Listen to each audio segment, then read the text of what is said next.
जय हिंद साथियों। आज के इस वीडियो में हम बात करेंगे द्विगु समास की। ये आपके समास के अंतर्गत ही आता है, ठीक है। पर्टिकुलर मैंने एक एक समास को अलग कर दिया जिससे कि बहुत सारे एग्जाम्पल के माध्यम से ना जो भी मैं टॉपिक लेके चलूं उसे बिल्कुल पक्का करता हुआ चलूं, जिससे कोई कंफ्यूजन ना हो, प्रश्न आपके सामने से गुजरे तो फिर वो गलत ना होने पाए। बेटा द्विगु समास में एक्चुअली अब समास में क्या होता है, समास में आपके दो पद होते हैं, एक पूर्व पद होता है और एक आपका जो है क्या होता है, उत्तर पद होता है। बाद वाला होता है, पूर्व पद पहले वाला होता है, उत्तर पद बाद वाला होता है।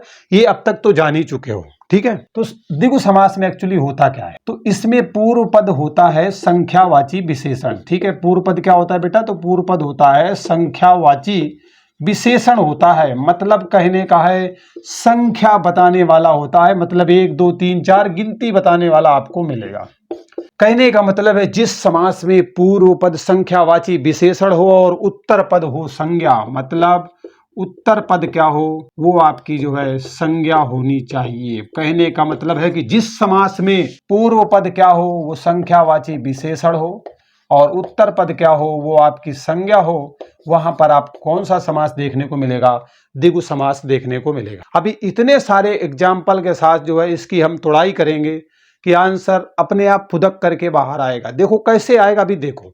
मान लीजिए मैंने बोला त्रिफला, त्रिफला मैंने लिया, ठीक है, त्रिफला। अब देखो इसे मैं तोड़ रहा हूं, त्रि माने क्या हो गया 3 और फला माने हो गया फल। तो इसमें त्रिफला में क्या होता है, 3 फल लिए जाते हैं, सुखाए जाते हैं, कूटे जाते हैं और पाउडर बना लिया जाता है। मतलब त्रिफला में क्या हो गया, 3 फलों का समाहार, ठीक है, 3 फलों का समाहार हो गया।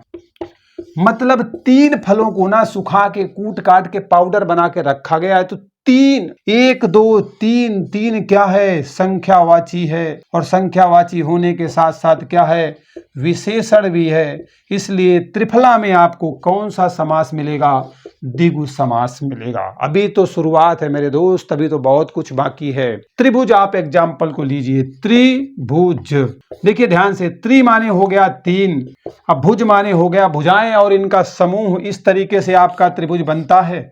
अब ऐसा ही नहीं बनता, कैसे भी बना सकते हो यार, 3 भुजाएं होनी चाहिए, जैसे भी बनाओ, इधर का बनाओ उधर का बनाओ, आपकी मर्जी। क्योंकि प्रॉपर फिक्स नहीं है कि समबाहु है, समद्विबाहु है, विषमबाहु है, जो भी बाहु हो आप समझ लेना, 3 भुजाएं होनी चाहिए। तो त्रिभुज में क्या है बेटा, त्रि माने हो गया 3, भुज माने हो गया भुजाएं, मतलब 3 भुजाओं का समूह, 3 भुजाओं का समूह। अब सबसे बड़ी बात ये तो मैंने तोड़ा है, आपने क्या पकड़ा और क्या छोड़ा है, आपको पकड़ना है 3। 3 क्या है, संख्यावाची विशेषण, इसलिए इसमें भी कौन सा समास होगा, द्विगु समास होगा, ठीक है। मान लीजिए मैंने बोल दिया अठन्नी, क्या बात है, अठन्नी चमन्नी है ना, पहले चलते थे अब तो नहीं देखने को मिलते हैं।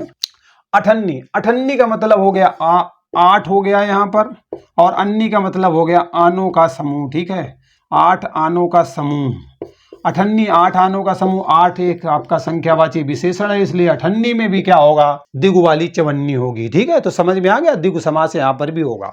अगर हम बात कर ले बेटा नवरत्न की, नवरत्न, ठीक है, 9 माने हो गया गिनती वाले 9 और इसके बाद रत्नों का समूह हो गया, 9 रत्नों का समूह। इसलिए यहां पर भी क्या होगा, आपका जो है कौन सा होगा, द्विगु समास होगा, क्योंकि 9 आपका संख्यावाची विशेषण है। अब देखो उदाहरण जो मैं लिखूंगा ना, अब उसे हम तोड़ेंगे नहीं, सीधे पकड़ेंगे और सीधे काम चला लेंगे। जैसे कि बात करें यहाँ पर आपका सप्ताह लिखा हुआ है, ठीक है, सप्ताह नहीं है सप्ताह। सप्ताह मतलब क्या हो गया 7, सप्त मीन्स क्या हो गया 7, 7 संख्यावाची विशेषण, द्विगु समास। दोपहर, दोपहर 2 1 2 1 2 फेंक दो, मतलब क्या, द्विगु समास, ठीक है।